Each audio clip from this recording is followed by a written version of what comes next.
Welcome to the channel. যিসকলে তেজপুৰ ইউনিভাৰ্চিটিত পঢ়িবলৈ বিচাৰে তেজপুৰৰ এখন চেন্ট্ৰেল ইউনিভাৰ্চিটি হয় অসমৰ এখন মানে বহুত ভাল চেন্ট্ৰেল ইউনিভাৰ্চিটি হয় তেজপুৰ ইউনিভাৰ্চিটি তো যিসকলে তেজপুৰ ইউনিভাৰ্চিটিত পঢ়িব বিচাৰে তাৰ বাবে নটিফিকেশন আহি গল আৰু তেজপুৰ ইউনিভাৰ্চিটিত কেনেকৈ পঢ়িব পাৰি তুমি যদি বিএসসি পঢ়িব বিচাৰা বা ইঞ্জিনিয়াৰিং কৰিব বিচাৰা বা মাষ্টাৰ্ছ কৰিব বিচাৰা বা পিএইচডি প্ৰত্যেকটোৰ কাৰণে বেলেগ বেলেগ কিছুমান ৰুল আছে তো আমি গোটেই ভিডিঅ'টোত সেইখিনি ডিসকাস কৰিম ঠিক আছে তো পোনপ্ৰথমে মই নটিফিকেশনটো ওপৰৰ পৰা এবাৰ কৈ দিম তাৰপিছত বুজাই দিম ধুনীয়াকৈ তো বিটেক যদি কৰিব বিচাৰা ইন সিভিল ইঞ্জিনিয়াৰিং আছে computer science electrical electronics and communication and mechanical তাৰ বাবে অনলি ৱে হ'ল জেই মেইনছ তো জেই মেইনছ 2026 ৰ পৰা এডমিশন হ'ব তাৰপিছত বিটেক যদি লেটাৰেল এন্ট্ৰিত যাব বিচাৰে একেটা ব্ৰাঞ্চত দেন টিউই হ'ব তেজপুৰ ইউনিভাৰ্চিটি এন্ট্ৰেন্স এক্সাম হেতুৰ জৰিয়তে লেটাৰেল এন্ট্ৰিত যাব পাৰিবা ইয়াৰ উপৰি ডিউএল ডিগ্ৰী মানে বিটেক প্লাছ এমবিএ একেলগে যদি কৰিব বিচাৰা then the only way is JEE main তো জেই মেইনৰ পৰা হেতু পসিবল হ'ব ইয়াৰ উপৰি তুমি যদি বিএ কৰিব বিচাৰা ইন সোশিয়োলজি ঠিক আছে বা integrated masters integrated MSc integrated তোমাৰ এমকম কৰিব বিচাৰা তেনে হলে সিইউটি ইউজি 2026 অৰ্থাৎ সিইউটি এক্সাম দিহে তুমি ইন্টিগ্ৰেটেড এমএসসি কৰিব পাৰিবা মানে ইন্টিগ্ৰেটেড মানে বিএসসি হ'ব এমএসসি একেলগে হৈ যাব মানে তো হেতু কাৰণে সিইউটি এমটেক কৰিব বিচাৰা যদি তো এমটেক কৰিবৰ কাৰণে অপচন ইজ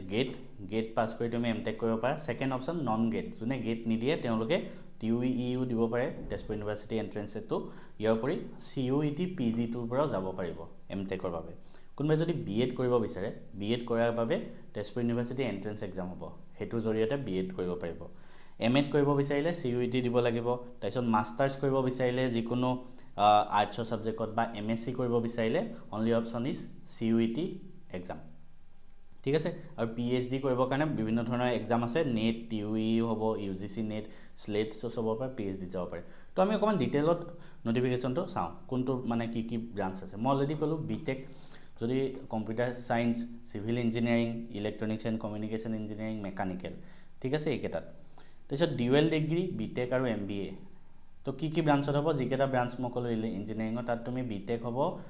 4 বছৰ তাৰপিছত তোমাৰ এমবিএও একেবাৰতে হৈ যাব এক্সট্ৰা এক্সাম দি থাকিব নালাগে তো হেতু তোমাৰ জেই মেইনছ এক্সামৰ পৰা মানে হ'ব জেই মেইনছ এটা ইঞ্জিনিয়াৰিঙৰ এন্ট্ৰেন্স এক্সাম হয় যৰ পৰা তুমি এনআইটি বা আইআইটিৰ বাবে হয় স্পেশালি তো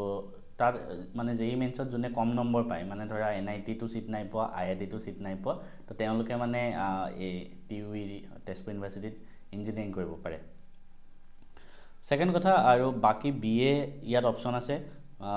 লিঙ্গুইস্টিক এণ্ড ল্যাঙ্গুৱেজ টেকনলজিত আছে বিএ তাৰপিছত সোশিয়োলজিত আছে তো বেচেলৰ অফ আৰ্টছৰ যদি হয় তেওঁলোকৰ কাৰণে অপচন হ'ল সিইউটি এক্সাম দিয়া সিইউটি এটা নেশ্যনেল লেভেল এক্সাম হয় ইউনিভাৰ্চিটিত পঢ়িবৰ বাবে তো সিইউটি এক্সাম দি ইয়াত সোমাব পাৰিবা তাৰপিছত আছে ইন্টিগ্ৰেটেড এমকম মানে কমাৰ্চৰ ইন্টিগ্ৰেটেড এমএ ইংলিছ সাবজেক্টত আৰু ইন্টিগ্ৰেটেড এমএসসি কিহত হ'ব জানে কেমিষ্ট্ৰি মেথছ লাইফ সায়েন্স আৰু ফিজিক্সত তো এটা ইন্টিগ্ৰেটেড কলো যে তাত মানে বিএ আৰু এমএ একেলগে হৈ যাব তো তাৰ বাবে তুমি সিইউটি ইউজি এক্সামৰ ফালৰ পৰা তাত তোমাৰ সিলেকশন হ'ব তাৰপিছত এমটেক যদি কৰিব বিচাৰে মানে বিটেক কোবাৰ পৰা পাছ কৰিলে তাৰপিছত এমটেক কৰিব বিচাৰে ঠিক আছে তো এমটেকত কি অপচন আছে data science computer science and engineering civil engineering বায়ো ইলেক্ট্ৰনিক্স ডিজাইন সেমিকন্ডাক্টৰ তো গোটেইখিনি মই লগাই দিম বাৰু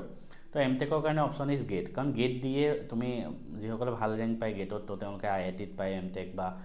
কম বিলাকে এনআইটিত পায় বা একেবাৰে কম পোৱা বিলাকে গেটত তেওঁলোকে তেজপুৰ ইউনিভাৰ্চিটি বা ইয়াত এপ্লাই কৰিব পাৰিব তাৰপিছত বিএড ঠিক আছে বহুতে বিএড কৰিব বিচাৰে তো বিএডৰ কাৰণে তেজপুৰ ইউনিভাৰ্চিটিত only way is Tezpur university entrance exam যোনটো হ'ব এই বছৰ তো সেইটোৰ ফালৰ পৰা তাত বিএড কৰিব পাৰিব ঠিক তেনেকৈ এমএড ঠিক আছে এমএড বা মাষ্টাৰ্ছ কম্পিউটাৰ এপ্লিকেশ্যনত এমচিএ বা এমএসসি বা এমএ তো সেইবিলাকত যদি মাষ্টাৰ্ছৰ কাৰণে যোনটো হ'ব হেতু সিইউটি ফালৰ পৰা মাষ্টাৰ্ছ কৰিব পাৰিবা কোনোবাই এটা বিএ পাছ কৰি থলা মাষ্টাৰ্ছ কৰিব বিচাৰে দেন সিইউটি এক্সাম দিব লাগিব তো এমএসসি কি অপচন আছে কেমিষ্ট্ৰি এনভাইৰনমেন্টেল সায়েন্স মেথছ আৰু ফিজিক্সত আছে ঠিক তেনেকৈ এমএ মাষ্টাৰ্ছ কিহত কৰিব পাৰি কালচাৰেল ষ্টাডিজ এডুকেশ্যন ইংলিছ তাৰপিছত language Hindi mass communication social work sociology Assamese and women studies ঠিক আছে তো গোটেই ডিটেইল নটিফিকেশনটো মই স্ক্ৰিনতো লগাই দিম আৰু আমাৰ ৱেবছাইটতো মই পাৰিলে দি দিম তো তাত ডেসক্ৰিপচনত মই লিংকটো দি থৈ দিম তো তোমালোকে নিজৰ মতে যোনটো তোমালোকক লাগে সেই হিচাপত তোমালোকে এপ্লাই কৰিব পাৰিবা কাৰোবাৰ যদি কিবা সুধিবলগীয়া আছে মোক কমেন্ট কৰিবা বা কিবা যদি গাইডেন্স লাগে মই তোমালোকক আৰু প্ৰভাইড কৰিবলৈ চেষ্টা কৰিম চেনেলটো এবাৰ সাবস্ক্ৰাইব কৰি যোৱা